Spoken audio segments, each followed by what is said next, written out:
नमस्कार, स्वागत है आपका विश्व सेवक समाचार में। राज्यपाल हरिभाऊ बागड़े ने कहा कि भारतीय संस्कृति गो संस्कृति है। संस्कृति में गो शब्द लग जाता है तो इसका अर्थ है श्रद्धा के साथ अर्थव्यवस्था का जुड़ना। ऐसी अर्थव्यवस्था से ही सतत और संतुलित विकास होता है।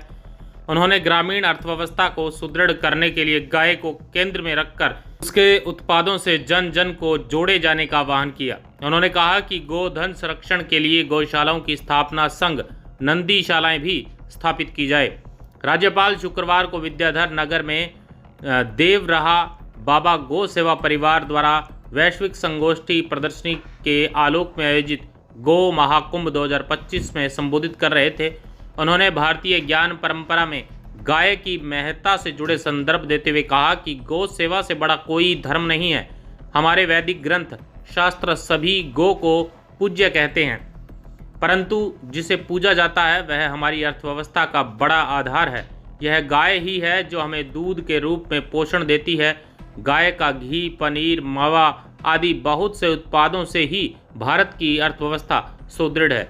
राज्यपाल ने देवरहा बाबा की स्मृति को नमन करते हुए कहा कि वह महान योगी सिद्ध तो थे ही, गौ सेवा को सर्वोपरि धर्म मानते थे। वह कहते थे, जीवन को पवित्र बनाए बिना, ईमानदारी, सात्विकता, सरसता के बिना भगवान की कृपा प्राप्त नहीं होती। गौ सेवा इसका सबसे बड़ा माध्यम है। राज्यपाल ने कहा कि महाभारत के अनुशासन पर्व में भीष्म कहते हैं कि गाय हमारी माता है और बैल हमारे पिता है। वेदों में सूर्य की एक किरण का नाम कपिला है। उन्होंने गोपाष्टमी पर्व मनाने और श्री कृष्ण का धेनु से नाता बताते हुए कहा कि गौ ने भगवान का अभिषेक किया, उसी दिन से भगवान का एक नाम गोविंद पड़ा।